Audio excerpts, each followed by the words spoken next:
So good morning. Welcome to the Complet PhD info session.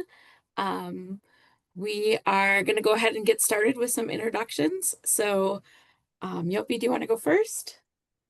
Hello, everybody. My name is Yopi Prince. I'm a professor of English and comparative literature, and I am the director of graduate studies this year in the Department of Comparative Literature. This is an informal info session. We're really happy to have a chance to talk with you.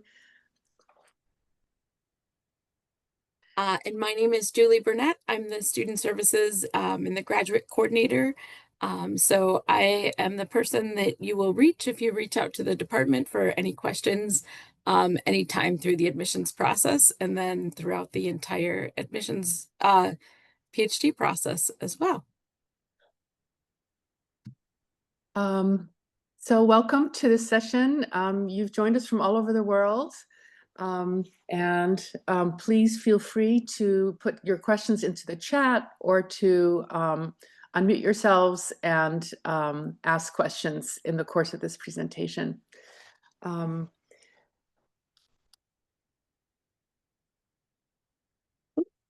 Would you feel comfortable introducing yourselves, all of you, just briefly to say where you're zooming in from? Hi everyone. My name is Xiongwei Luo. First of all, thank you for holding up this session for us. And personally, thank you, Julie, for all your kindness and assistance. Greetings from Kathmandu. So I now work here at Research Fellowship and the UNICEF Regional Office for South Asia. Very nice meeting you. Thank you for taking the first stab.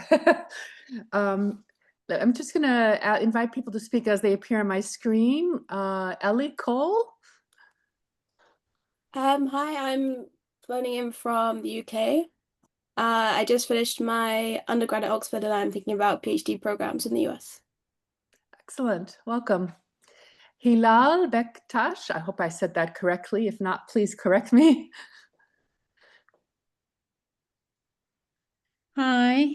Hi everyone. I'm Hilal, joining from Turkey. I'm joining from Turkey, and I work in the field of literature translation.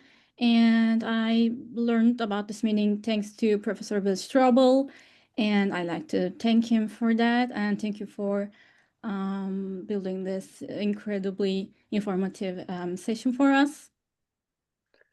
Welcome. Neda Levy. Hello, my name is Neta. I'm from Israel. Currently, I'm finishing writing my thesis about Virginia Woolf and Chekhov. And thank you for hosting this meeting for us. A pleasure to meet you. Welcome. Xiongwei Luo. Hi. I just introduced myself. Oh, okay. I saw the Chinese characters, but now I see the English characters. So thank you for being the brave first one. Nadav Pai Screen Apple. Hi, I'm joining from Michigan, so not very far. Thanks for hosting this. Pleasure. Paula Kashdarian. Hello, I'm Paula. I'm joining from the US, but I'm an international student. I'm Armenian Lebanese, and I finished my undergrad and wrote about post-colonialism, post-colonialism and subaltern studies. Excellent. Welcome. Giselle Lopez. Hi, everybody. Sorry I'm late. I was late. Some technical issues. I am joining in from South Carolina. I'm currently in the master's program in the equivalent of what is comparative literature. And right now I'm focusing on the intramigration in Caribbean literature, both in the Hispanophone and Francophone. Wonderful. Nice to meet you. Claire Brager-Belsky. Almost forgot to unmute there. Hi, I am joining you from Buenos Aires, Argentina. I'm currently working on a Fulbright project on Yiddish literature and its intersections with Spanish literature, specifically Argentine. Wonderful to have such a wide range of interests and languages. Ale Pirela, I hope I said that right.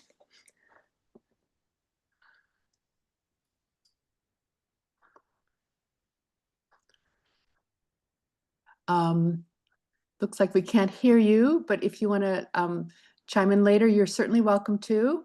Yep, she's in the chat, Yopi, and she Oh. says that she did her undergrad at Williams College in English with an honors thesis in Aleo Carpenter and Octavio Paz, and graduated this June, and she's coming from North Carolina. Thank you. And Hauser? Guan? Hi, good morning, Professor Yupi and Julie. Thank you for holding this event. I'm Hao Ze, currently study film and media at Columbia University. Excellent. Hooray. Thanks for joining us. And we have one of our grad reps, Delsa Lopez.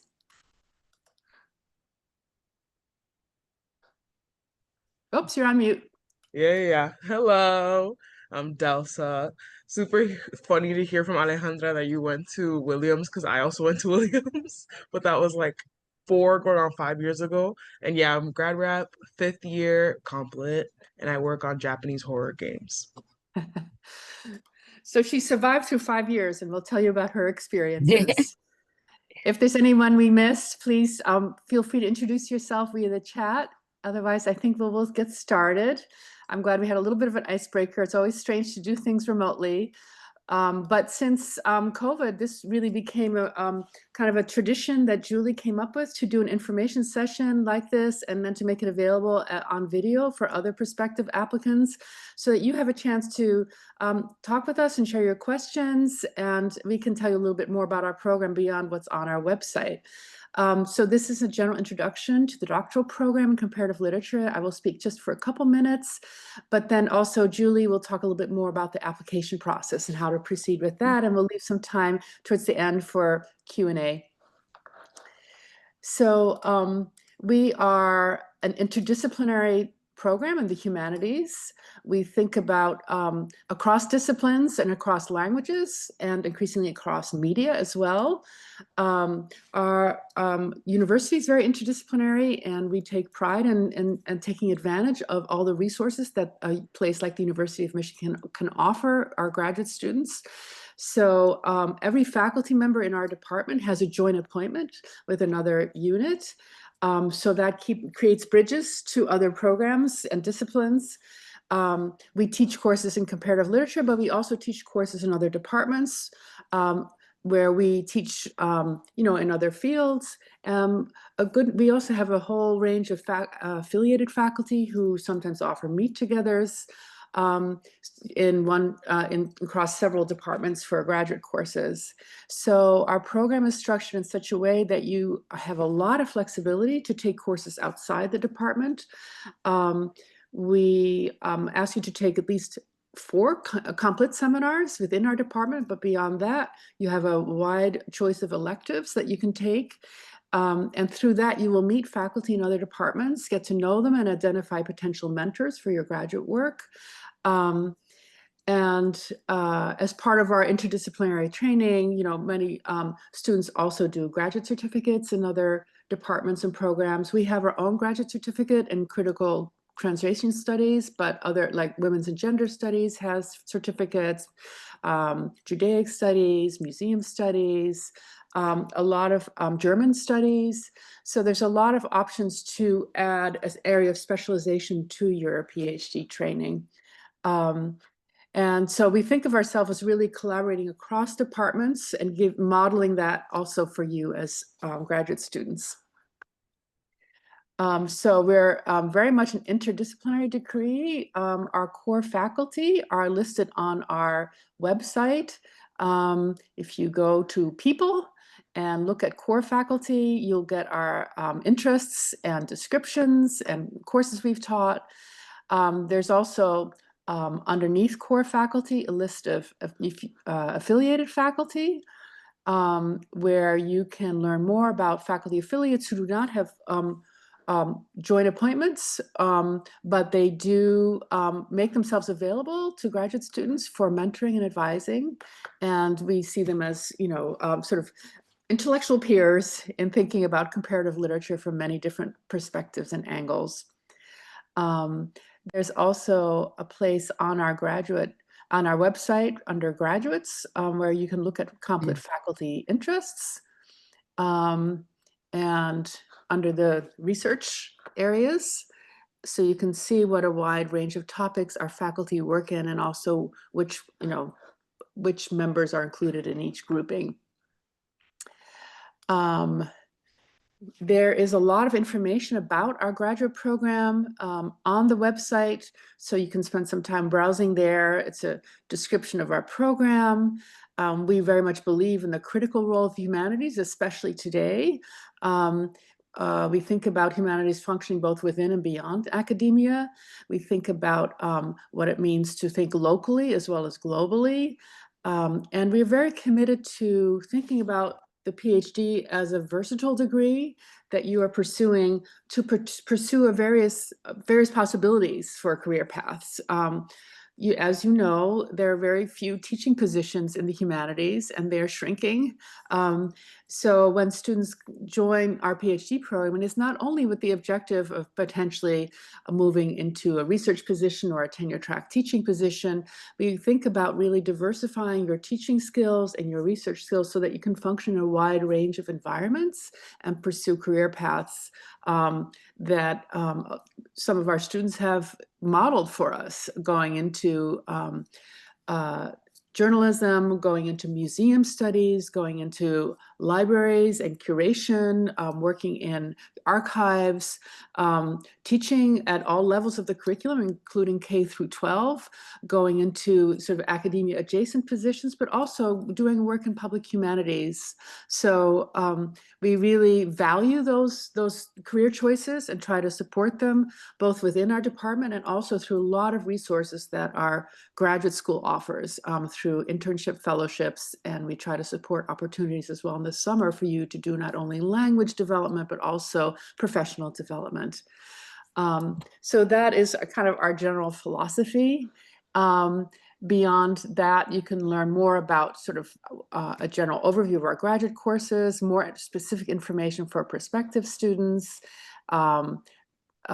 previous dissertations that have been completed in our program. So a lot of information there. It's a 6-year program. We recognize that Complet is not something that you can complete in 5 years for a PhD, because you have to achieve advanced proficiency in 2 languages and also think comparatively across several fields. So we offer funding for a 6-year PhD, and our curriculum is designed to be flexible. You can work with faculty on your committee who are both outside the department and in department. You do not have to have a Complet faculty member as your dissertation advisor. It can be anyone across the department, university. As long as you have one Complet faculty member on your committee, you're good to go. So we think about critical and cultural theory, we think about literary studies, but we also increasingly thinking about new media and, the new directions in our discipline.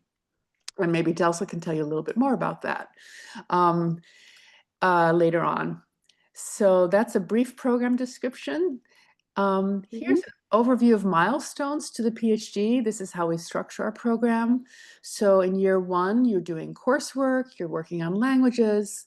And then at the beginning of year 2, students do a third term review, which is a kind of mentoring conversation with 3 faculty members to reflect on what students have done in their first year and how their interests are developing. In year 3, in the fall of year 3, students take a preliminary examination, which is based on areas of reading lists that students have developed themselves in consultation with their 3 committee members. That means at the end of year 3, if they pass that exam, they advance to candidacy. It's a 2-hour oral exam. And that's the kind of oral portion of the candidacy, but we also have students do a written or another component, a project that we call the candidacy project that's submitted at the end of the summer. after year 3, where students either do a written chapter, potentially the beginning of a research topic, but also they have the opportunity to propose all other kinds of projects if they see their PhD moving more into public humanities. Students defend their prospectus in year 4, and we have recently initiated a graduate colloquium where students exchange work in progress, including drafts of their prospectus. Also did that last year. We are now do an annual prospectus showcase where students briefly describe their projects. And then students, after completing their prospectus, have 2 years to research and write their dissertation so that they are ready to defend at the end of year 6. And the next topic I've already covered a little bit. We really believe in a versatile PhD, that we want to think about, wide range of teaching, other settings where you might put your PhD to work. We love this book by Katina Rogers called Putting the Humanities PhD to Work. This was written by a comp-lit PhD student at NYU, and it's a wonderful book if you're wondering how to kind of chart a path through your PhD program into a professional life afterwards, and all the surprising twists and turns that may come up in your graduate education. So the versatility of our PhD is really important to us, and here are a couple sort of facts and figures if you're wondering what happens to our alumni, where they go, what they do.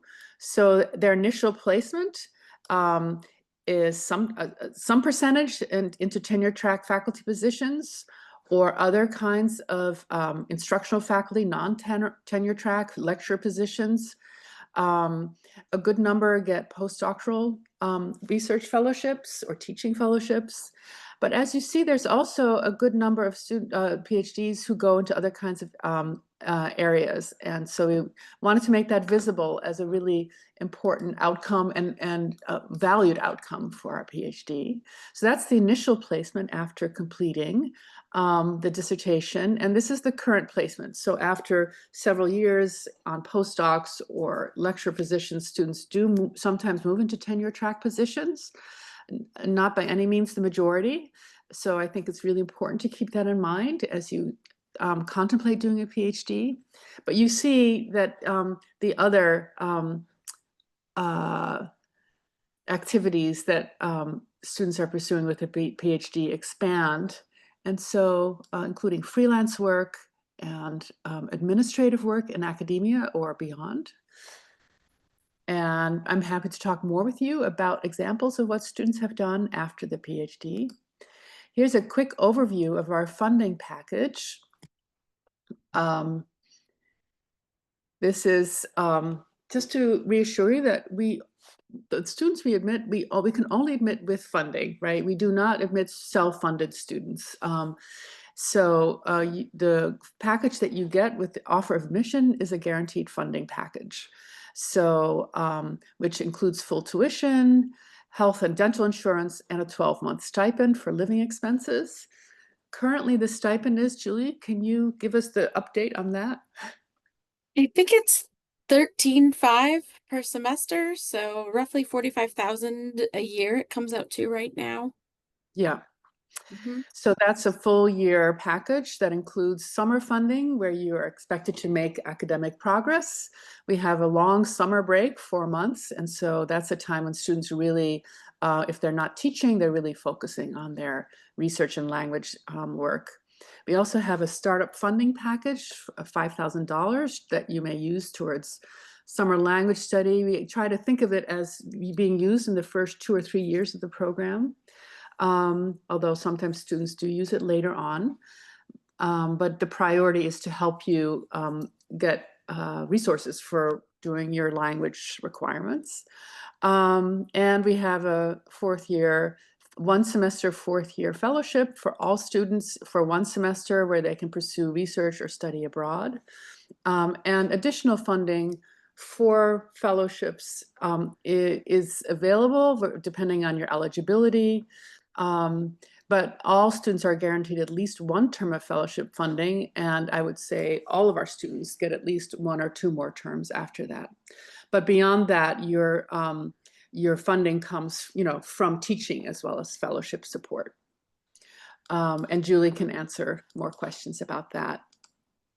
There are lots of additional funding opportunities through the university, including within our department, some travel awards for doing research or attending conferences. We have some emergency funding named after a beloved student services coordinator, Nancy Harris, who was Julie's predecessor. And we provide some support for going on the job market. But then beyond the department, there are lots of sources within the university for additional fellowships through Rackham, the graduate school, Center for Education of Women, the Institute for the Humanities, offers a very generous last year fellowship where students participate in a community of scholars. Through the library, the International Institute has some funding for study abroad, including less commonly taught languages, although as you know, or may know already, Title VI funding for foreign language and area studies has been cut by the federal government. So the International Institute is shifting over to other funding models. And Rackham is also a source of support for students who are in emergency situations. So that is a quick run through of, from my perspective as Director of Graduate Studies. And now for the logistics of how to apply, I hand the mic over to Julie. So we're just going to go through the different parts of the application and the expectations. So the first thing to keep in mind is that we do holistic review of applications here. So really what we're looking for most is students who are going to fit with the program. That we have faculty here that work with what you work and we can find folks to match you up with that we think that'll be good. We also look for a cohort every year that has a variety of thematic and global interests. The admissions committee does do a holistic evaluation of the application, which means that we don't exclude on the basis of one criteria. We're really looking at everything, right? So there's no minimum GPA or anything like that. We're going to look at your statements. We're going to look at your transcript, your letters of recommendation, your writing samples, and consider the files as a whole, not just on individual pieces. So applications, if you've logged in already, you'll see that the applications are actually administered centrally by the Rackham Grad School. The application has opened for this year, so you're welcome to go in and start one. You don't have to pay the application fee until you are ready to submit, so you're welcome to go in and poke around if you'd like. Our deadline is going to be December 1st. If you're applying to multiple departments or if you decide to apply to a different department at U of M, you're going to want to make sure you pay attention to each department specific deadlines because they are different. We have a pretty robust set of FAQs on the website, so we encourage you to check those out in the prospective student section. After that, if you have questions that aren't answered, feel free to email us at any time, but a lot of your questions will be answered here. We actually use the questions we get from students every year to keep expanding this, so we welcome questions at any time. So our application has a couple of components it requires. So there is a statement of purpose, a personal statement, a CV or a resume, 2 writing samples, 3 letters of recommendation, your transcripts, and if you're a non-native English speaker, you have to demonstrate English language proficiency. There are several ways to do that.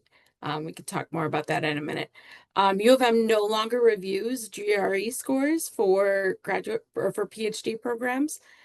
So if you send them to the university, they won't actually get to us. So you can skip that step completely. Couple of pieces we want to highlight on the application, and then we'll talk about those individual components that are involved. But we wanted to highlight this activities information page. We really want you to fill out this section. This section helps us look at screen eligibility for potential fellowships that we can nominate you to. So it's really helpful to us if you fill this out as thoroughly as possible. Your academic statement of purpose should be about 500 words long and should really talk about your intellectual trajectory, your scholarly plans, your interests in the humanities, why a PhD in Comp Lit, and specifically why at Michigan. And it should describe your areas of interest and explain which languages you hope to use in your scholarly research. One of the things that's a little bit different about U of M is that we break out the personal statement from the statement of purpose. So the personal statement is really focused on how you have come to be interested in Comp Lit, special challenges you faced, what relevant experiences you may have had, what aspirations you have for your future. So there's the prompt here to talk about what you've experienced, how you've gotten to grad school, what struggles you've overcome. We do also, this is also another area where the university uses to screen for potential nominations to different fellowships. So we do encourage you to fill out as much information here and tell us, but also want to assure you that these statements stay in pretty strict confidence, and outside of the admissions committee, they don't really get shared after that. So so you can feel assured that we're protecting the data that is submitted here. Letters of recommendation, we do require 3 letters. We really ask that these letters be from folks who are able to assess your ability to succeed in grad school. You can submit letters from employers or if you've done teaching, that kind of thing. But really what helps the faculty the most is folks who can speak about your academic abilities. We recommend that you consider sharing your statement of purpose and CV with your letter writers ahead of time, just so they have a good idea and can help kind of pair up. That often helps them. We do recommend that you reach out to your letter writers as soon as you can. We know that that is hard to do, but we do ask that the letters of rec also arrive by the admissions deadline. When you log into the application system, after you get through the first 2 pages, you can kind of skip back and forth. And so you can send the requests for your recommenders way before you submit your application, and we would strongly recommend that you do so. U of M system is set up in a way that it doesn't accept letters from Interfolio or any third-party service. So your letter writers will need to submit their letters directly through their system. That's something you can reach out and contact me if there's technical issues or that kind of thing, and we can help you work through that.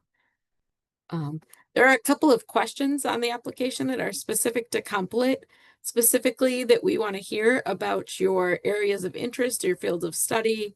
You can list 3 to 5 of those. So that might be women and gender studies. That may mean South American studies. These could be regional. These could be thematic. Whatever you're really interested in studying. Similarly, we're going to ask you to list faculty that you're interested in working with. There are 2 parts to this. So the first part is faculty within Comp Lit that you're interested in working with. And then the second part is faculty who are not affiliated with Comp Lit that you might be interested in working with. And those could be faculty within the College of LSA, where we are, the Literature, Science, and Arts, or outside of the College of Literature, Science, and the Arts too.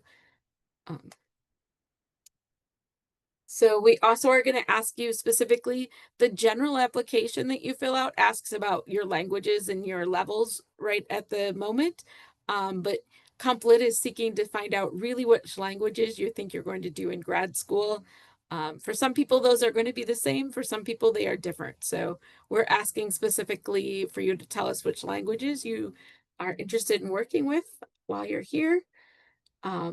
If you are working in Judaic studies, we also encourage you to answer a question about describing your work as it relates to Judaic studies. We're asking this specifically because they have some fellowship funding that we can nominate students for, and this is how we identify those students. Writing samples. So there are two writing samples that are involved. The first is a critical essay written in English that's about 15 to 25 pages. That may be a revised academic paper or an excerpt from a thesis. It's okay if it's not the entire paper. Your second writing sample is going to demonstrate your proficiency in a language other than English. It's also roughly 10 to 15 or 25 pages. And that could be an essay written in another language. That could be an English translation created by you of a literary text. That could be a critical analysis in English, citing and interpreting a work in another language. That is especially used in languages that are very much less common. One of the most frequent questions that I get about writing samples is mine is 26 pages. What do I do? That's okay. 15 to 25 is an ish in our system. Please don't submit 50 pages, but if you're one over or one under, that's okay. We're not counting words. We're not counting pages specifically. I also want to just jump in for a second. If you're working in a language that is not spoken, like ancient Greek or classical Chinese, or it's okay to submit as a writing sample an essay that shows your close engagement with that language. We're not expecting you to write in an ancient language. So, thank you, Yopi. So we did also want to point out that literary translations alone do not count as a writing sample unless you have accompanied it by a substantial critical introduction and a theoretical reflection on that translation. And also want to point out that both writing samples should be written by you with no AI assistance. We also like to point out that the information you're giving us in your application gives us a general idea about you and your areas of interest, but it's not a contract with the institution, right? That once you get here, if you start taking coursework and you decide that your research is going to go a little bit in a different direction, that's completely acceptable. It's okay to admit in your statements too, or to acknowledge what you don't know yet and what you want to learn about, right? Presumably you're coming to grad school because you don't have all these answers, right? So go ahead, Yopi. and I just wanted to add to that, we're not expecting you to propose a specific dissertation topic yet. You may have something in mind that you think you're working towards, but if you're proposing already a very specific dissertation, we wonder, well, what can we teach you beyond what you already want to do? So you don't. It's good to stay open-minded in describing your research. Right. What can you do to make your application more competitive? This is probably the most frequent question we get. Plan in advance in order to be able to provide us with a good quality application is really the basic advice. Contact the people who will write your letters ahead of time. Make sure again that they have seen your statement in your CV, that they know what you're interested in and that your goals are for a PhD. Check out the department's research strengths. You can learn more about the department and the fit between your interest and the department. You can contact members of the faculty. That is not required. U of M does not require you to identify a faculty mentor before you get to U of M. So that's not something that you have to do, but do look at the website and see if there are specific faculty that would be a good match for you. And then leave yourself time to revise your application. We always recommend you ask someone else to proofread it. I always recommend that maybe that's somebody who is not doing the exact same work that you are in the same field, so that if you need clarifications to things that might make sense to you when you read them, that somebody who doesn't know about the specific thing that you're interested in or learning about can also understand what you are explaining. And then we are going to turn it over to our current graduate students who are here. We have Delsa and Erical. They're going to talk for a little bit, and then we will move into more general question and answer.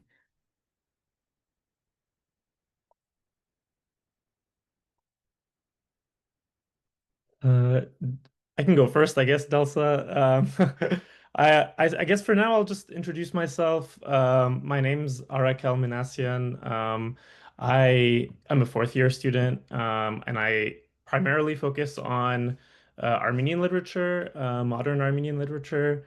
I do comparative work within Armenian, in the sense that I compare kind of different centers where Armenian literature has been written, and in different dialects and so on. But I also use Russian and French, in particular because Armenian writers, have used those languages as well. And one of the things I also do is I look at Armenian writers as multilingual authors. Some other fields I look at are world literature and diaspora studies. Those are some of the fields that I kind of put my writers into conversation with.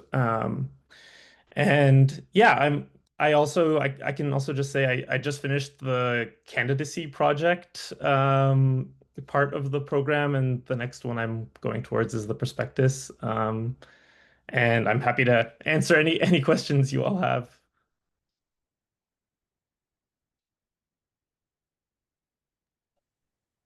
Hello, my turn. I introduced myself in the beginning, but yes, my name is Delisa Lopez for anyone who like wants to talk or hang out or whatever. Fifth year, I am all but dissertation right now, and I think I already said my research is in Japanese horror games and also zombies, so that's what I work on, that's what I do.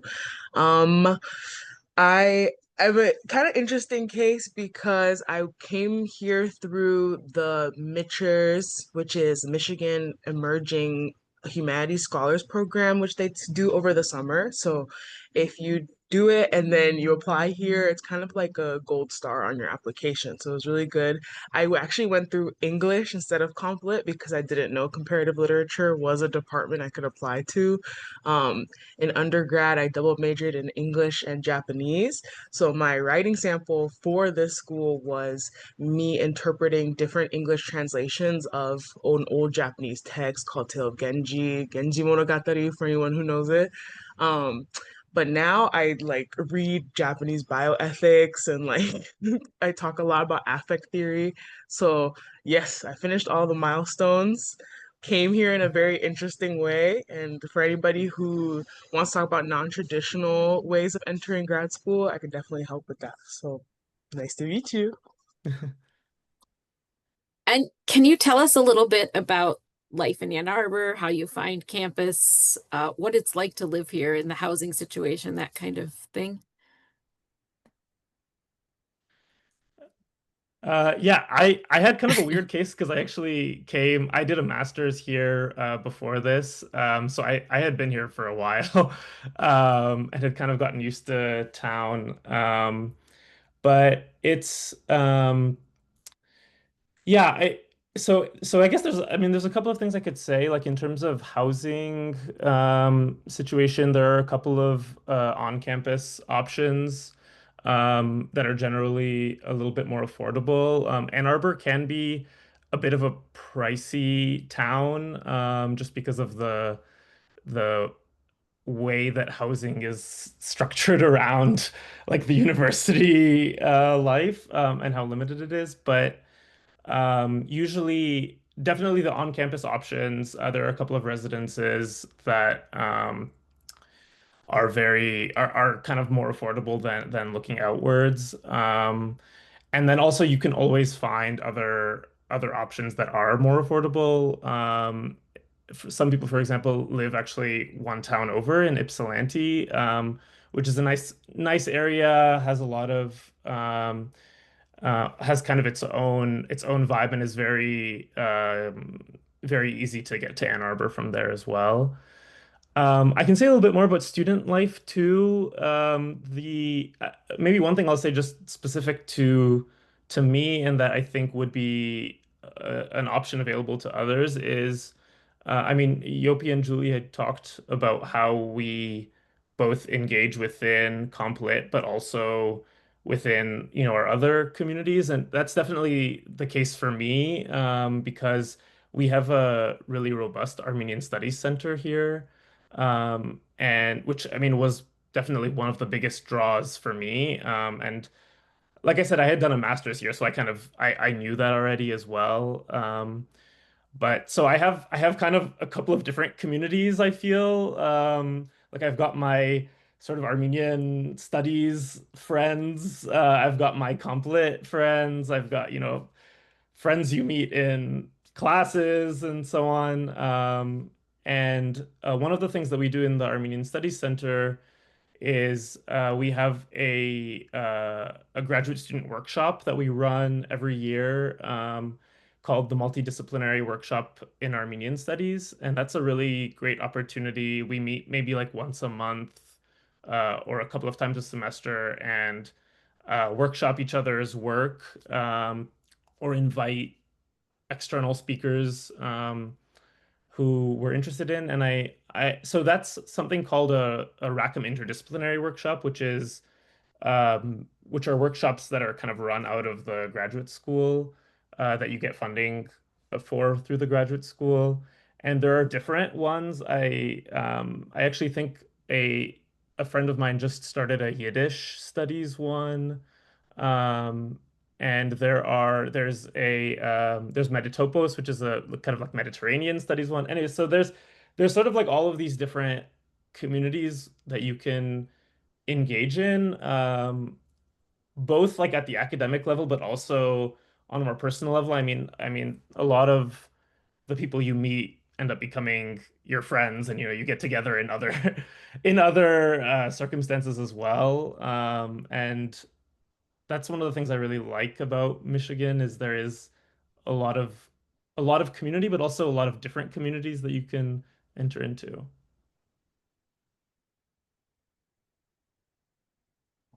Really quickly about housing stuff. So, um, I came right off of COVID, so I just jumped in, just like got an apartment, signed a lease, didn't even visit before I came here. So if you end up doing that, it's definitely going to be okay.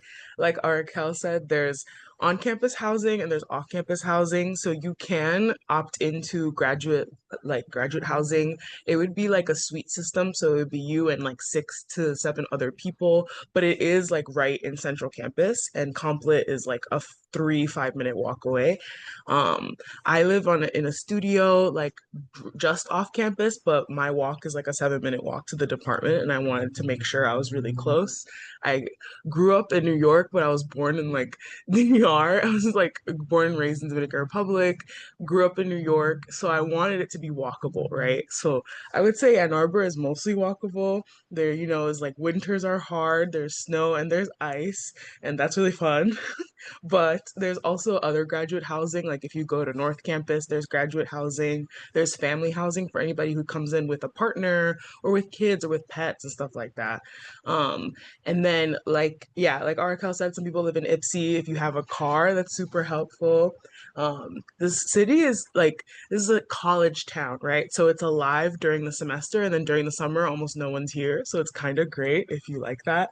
Um, it's a very nightlifey, and what we mean by it being pricey is that there's a lot of restaurants here, there's a lot of places to eat and spend money, but then it's kind of New York pricing. Like you can get a cocktail for like $25, and that's a lot. But um two two other points was what were we talking about? Oh yeah, social life, pretty good. I mostly chill around campus, obviously, but other things that are fun are what was I gonna say? What was I gonna say? Oh yes, since Complet, we have in-house faculty, but everyone's dual appointed, so you can find your community, like Arakel said, in other departments. So I hang out with communications department, school of information. Right now, I'm really into linguistics, so I'm in the linguistics department a lot. Um, Besides that, I really like it here. It is pricey. Can I further say that it's pricey to live here? I think almost every grad student has at least a side gig just to make ends meet, make sure that you can like pay all the bills, pay groceries and stuff like that. Like I'm so glad Julie made sure to tell you how much money we make, and it is great.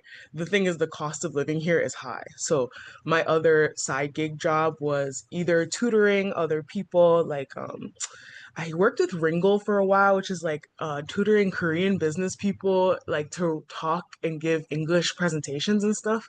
The other thing I do is I work with Rackham to help with student outreach programs, just like they helped me get here. So I end up reading undergraduate applications to Michigan, and I'm like, this is what I would do to make it really good and all that stuff. So I think yes, I think I covered the general beginning. Yeah, I thank you so much, both of you, for giving a glimpse into your lives and more generally student life. I would say that our goal as a department is to create a collaborative community, not a competitive one.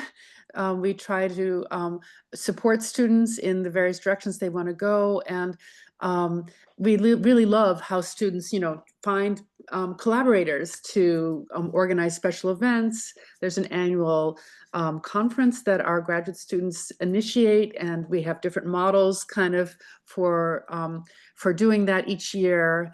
And I think just generally, we don't think of graduate school as a cutthroat environment where, you're there to compete with each other. You're there to support each other. And as I always say at initiation, you are each other's best resources for starting in the profession, because you're going to be in dialogue with, your peers and colleagues for the rest of your life. So, and, some of my most important relationships came out of graduate school. I still write with someone that I am published with someone that I was close with in graduate school. So, that's really how we envision a community of graduate students. Having said that, sometimes graduate school can be an isolating experience, especially when you enter into the research portion and are writing your dissertation. So the graduate school and the departments really try to think about how to bring you into a sense of, be a dialogue and find interlocutors. So there are various programs set up for that, workshops sometimes that Rackham is offering in the summer. We started our graduate colloquium to create a kind of center of gravity for students within Comp-Lit, knowing that you're also radiating out to other departments, that at the same time, this is still kind of a place for you to share your work and talk with each other. Yopi, I think we're going to open it up to questions now. Oh, So, Erica, yeah, go ahead. Sorry, Doug. go ahead, Erica. I really just wanted to jump in really quickly to like second what Yopi said. Like I've really, to be honest, I don't think I've ever felt that like competition with peers in Complit, which I think I've been very, is something really nice about our community.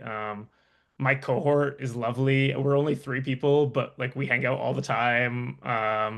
We really love each other. So anyways, just to kind of add to what Yopi said there, yeah. So I see Nadav has a hand up, and then Zhongwei, and then Paula. So Nadav, go ahead. Hi, thank you. Thanks for all the information. Great presentation. My question is, if one went to multiple undergraduate institutions, should I upload one transcript or multiple transcripts? I believe the application said one, but I just wanted to clarify, um, like I just wanted to clarify. But Yeah. that's a question for Julie. Yep. Okay. So anywhere that you got an undergraduate degree from, you'll submit that transcript. So, if you just took a couple of classes at a different school and then transferred it in, or you transferred colleges somewhere along the way, we only need the transcripts that bear the degree. So. Okay, thank you. Good question. And Zhongwei, by the way, if you want to enter in your question via the chat, that's possible too. Yeah, go ahead, Zhongwei. Hello. Actually, I have a few questions, but I will just ask. Can I just ask two first? Yes. So I noticed that we have the chance to serve as GTIs. However, I wonder if we might have the opportunity to teach independently so that we could be better prepared for the academic job market in the future. That's my first question. Yes. So our graduate student instructors start teaching in year 2. So year 1, you're on fellowship, and in year 2 and in year 3, all students are teaching. And students are given all students teach writing intensive courses where they develop their own syllabus with guidance from faculty in English or in comparative literature.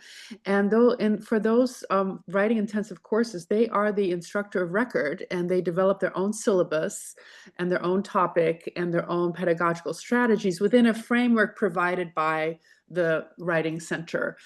So that already is very different from what most students are doing, which is, working with a faculty member. But we do have a good number of faculty lecture courses where students kind of collaborate as GSIs. So it's not just that you're leading discussion sections under the faculty member, under their umbrella, you're also collaborating with the faculty member to think about, week by week, what should happen in the discussion sections and how to frame the assignments.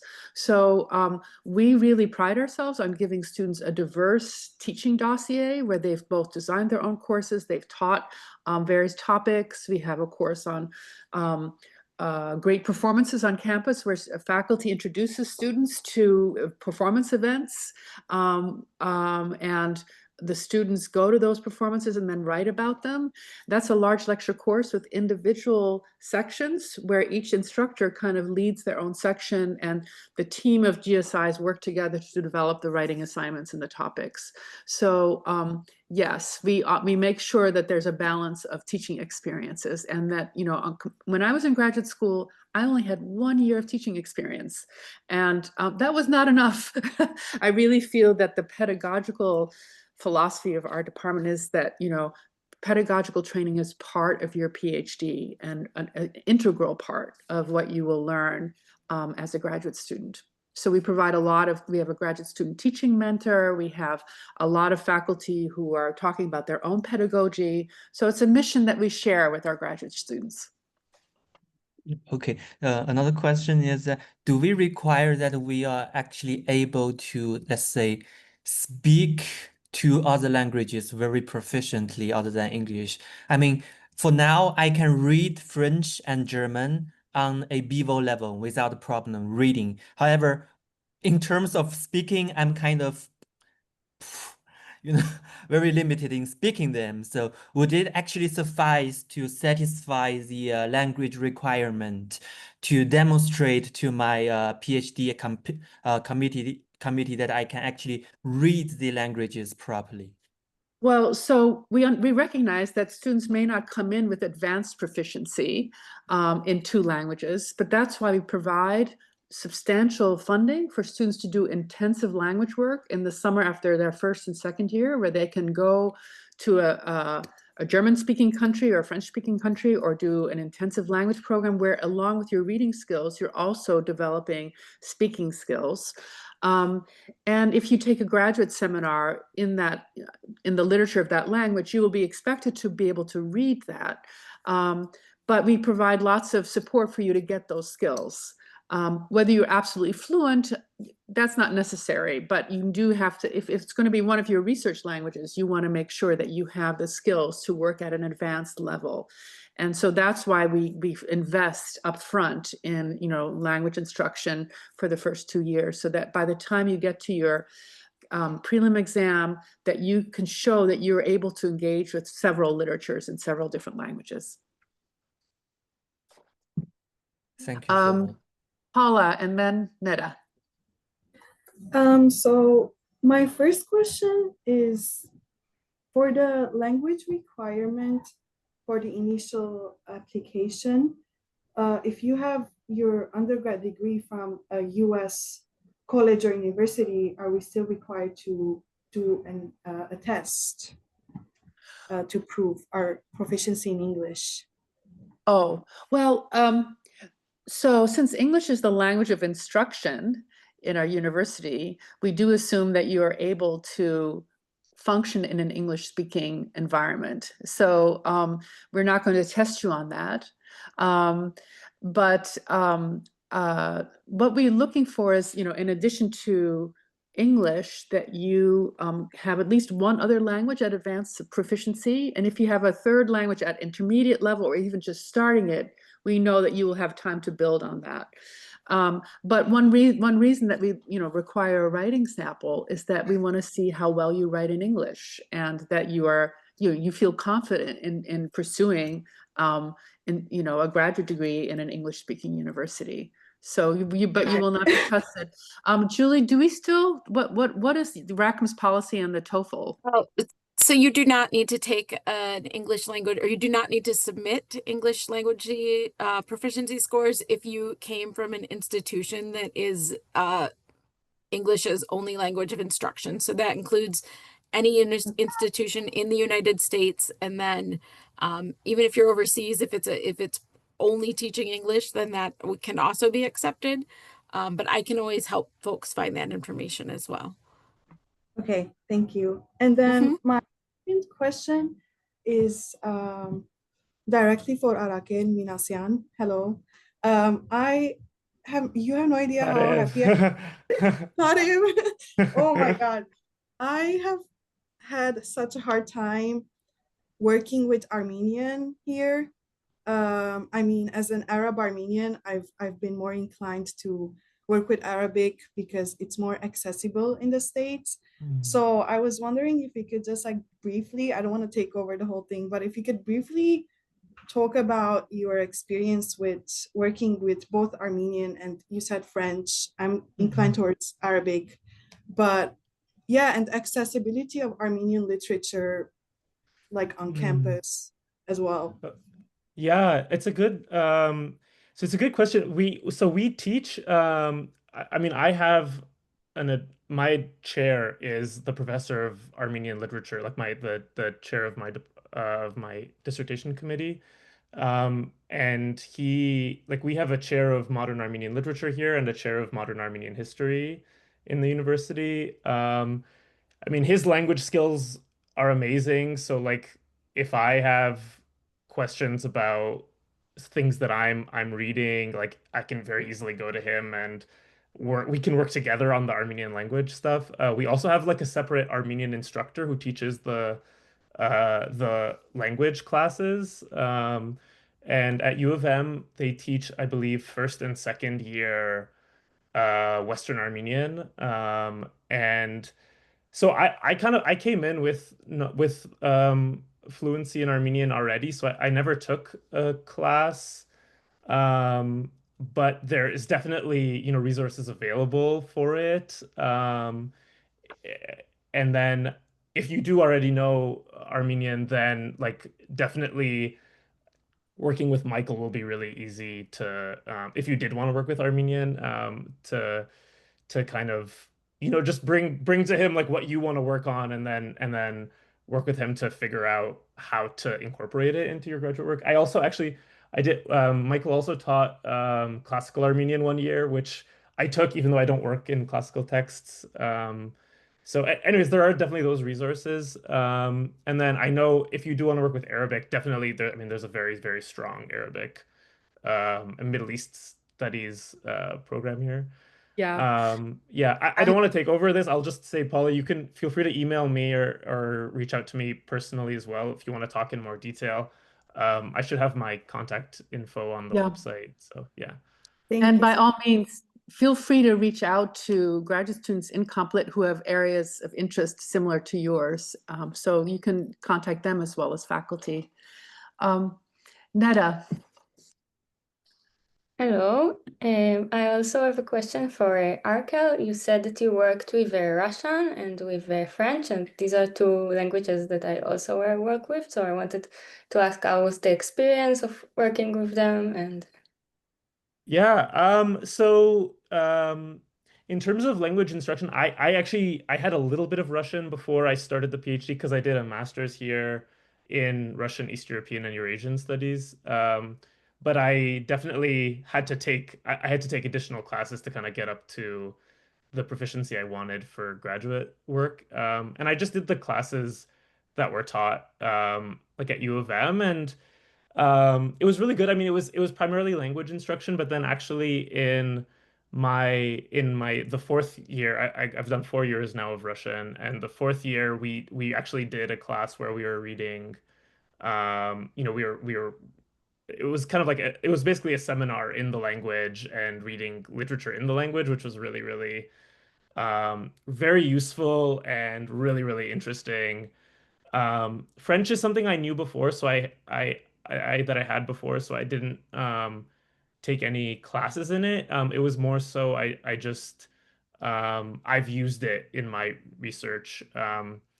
And I mean, I guess I can also just say like the candidacy project that I just wrote, which is an essay that could turn into a chapter of the dissertation. I actually compared this writer who was writing in Armenian and in French, and I compared his Armenian and French writings, and so that like that kind of work is definitely encouraged. That sort of like multilingual, multidisciplinary work, um, and Um, yeah, yeah. I should add that a good number of students, do intensive language work during the course, during the year, the academic year. And we have very strong language instruction in Slavic languages and literatures, also in Middle East studies, so that a good number of students, do intensive work in their first 2 years through the resources at Michigan.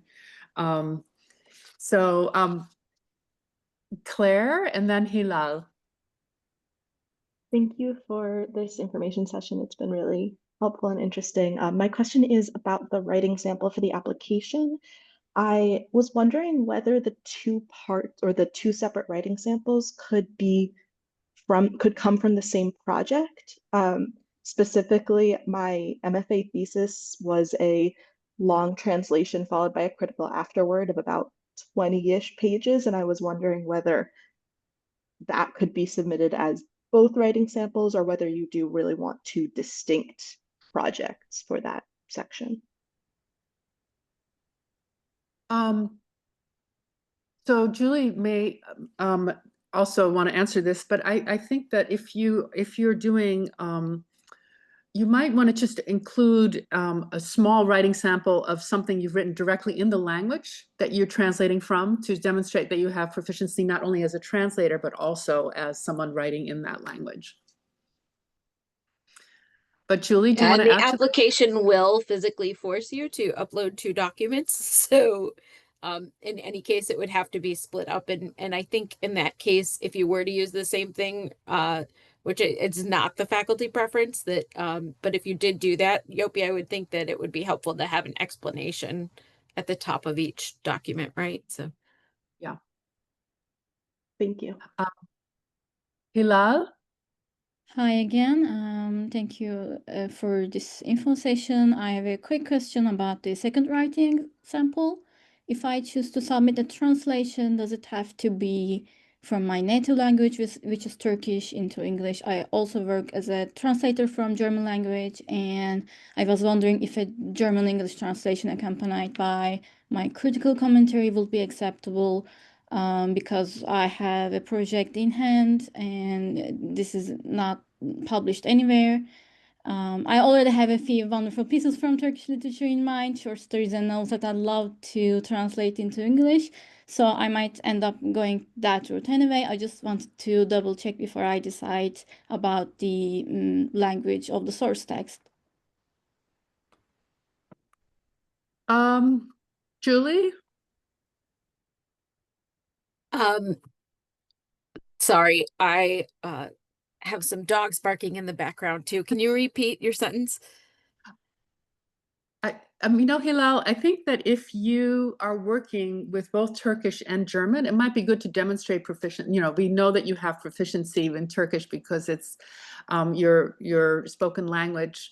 But if you can also show something with German, that would be fine. Yeah, okay, thank you. Giselle? Hi, thank you for this wonderful, I guess, information session. My question is on the writing sample. So especially for the second one to demonstrate language proficiency, since I've taken both Spanish and French literature courses where the main instruction of language is in Spanish and in French, is it possible for me to submit two, one in like a written sample in Spanish and a written sample in French to demonstrate proficiency, or do I have to choose one? Well, we want your one writing sample to be a critical essay written in English, and then you can choose whichever writing sample you want to submit for French or Spanish. So that would be my suggestion. Okay, thank you. Does that answer? I mean, is that what you want? Could you submit your first writing sample in a language other than English? Is that your question? No. I figured that aside from the English critical one, I I see. had one in mind. But for the language proficiency, since you're asking for only one, is it possible for me to submit two additional ones? So instead of two, it would be three. Are they short or long? I believe the French one is about 10 pages, and the Spanish one could roughly be around 10 pages. Okay, so why don't you combine them into one document to show If that language proficiency? Yeah, Right. that would be acceptable because it's less than 25 pages. So I put both of them into one document for that Yeah. second submission. Okay, thank you. Zheng Wei? Hi, UP. Hi, Julie. Thank you again for the information. But I think we can turn to the chat box first because my question can wait. But Ella hasn't asked any questions. So Yes, Ala. So Yopi, I can read it out. When thinking about the writing sample, do you prefer it to be focused on our research interests, given the critical nature of the English sample for one, or would any critical essay be satisfactory? I think that we want a critical essay where you feel that represents the way you think, that represents how you work as a literary critic or how you interpret a complex text or an object. So it doesn't necessarily have to be in the area of your research. It can be related, it can be your best work. But it might be helpful to explain in your statement why you're providing that, why you feel that that's representative of your work, even if your research is moving in a slightly different direction. No other questions in the chat. So let's go ahead with Zheng Wei. sorry that I might take up too much time.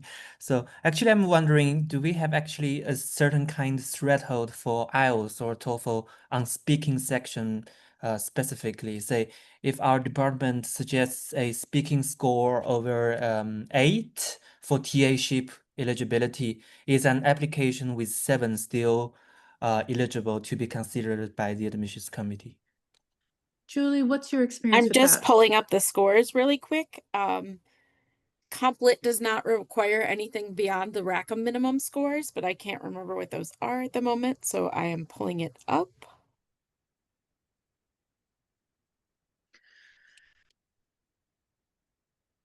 So while Julie is looking that up, I actually need to leave in about 5 minutes to attend a department meeting. Are there any other questions to address? Actually, I have 2 questions. Yep. I can step into it's 6.5 is the minimum for U of M, so that would be our minimum as well. Okay. And then go ahead with your next question. So, I'm so sorry. So I wonder, does our department or university has a collaboration, the remaining 2, has collaboration with DAAD. So I actually wish to apply for DAAD scholarship for an intensive summer language course on B2 or C1 in Germany. But I was reminded that applicants from the US must be from the collaborating universities. So yeah, and the second question is that I wanted to propose a 4-language project which involves English literature, Chinese literature, French, and German. Would you say that it's a bit too ambitious or too broad at the stage of application? I think that is a wonderful range of languages and literatures to present as your areas of interest, and you may well end up working across all four. It depends very much on how your interests develop in graduate school and how, you know, the faculty mentors that you collaborate well with. So I think that saying that there's, you know, that this is the smorgasbord of your interests that you hope to pursue and then gradually develop into a project. You know, staying receptive and open to, you know, specializing in one area or another. I think that's fine. In fact, we welcome that. We do, you know, when we say to students, don't think about just having one faculty mentor. We really have a team mentoring model in Complit that we, you know, you may have one person advising your dissertation, but all the other people on your committee are actively involved, especially if you're working across multiple languages. So it's not unusual for students to have 3 or 4 languages, you know, in play in their dissertation research. So we're very open to that. As for the DAAD, we do have students who have applied for DAAD funding, and the German department has very close connections with the DAAD as far as I know. I don't know if the University of Michigan is a collaborating university, but DAAD definitely has, you know, German is closely connected to that. So if you wanted to find out more, you might just ask Julie, or we can make some inquiries with the German department about Thank you so much. yeah. So I'm going to excuse myself, but Julie will stay on to answer any other questions about, especially about the logistics of your application process. Let me just say it's been a pleasure to get a glimpse of so many different faces and interests, and I wish you all success in your application process. Bye. All right. And like Yopi said, I'm happy to stick around if there's any questions. Otherwise, feel free to check out the website. We really encourage you to do a good read of the website and our information there. Both the faculty and grad students have profiles on the website that will tell you what their areas of interest are. Most of them have a little bit about their backgrounds too. It just depends. Every faculty and grad student are allowed to control what goes up on there. So some will have more information and some will have less. But I can always help put you in contact with folks as well. And then you can always reach out to me to answer your questions. If I can't answer the question, Yopi will be able to, or I will find somebody who can. That Complit Student Services at umich.edu is the best email address to use. That one, if I'm on vacation or some ways otherwise out of the office, other folks have access to that email account. So you make sure you usually get an answer quicker if you enter there than my personal email. So any other questions? If not, we're going to go ahead and conclude for the day, but thank you for joining us. We hope to see applications from you, and we hope to have you reach out. So thank you.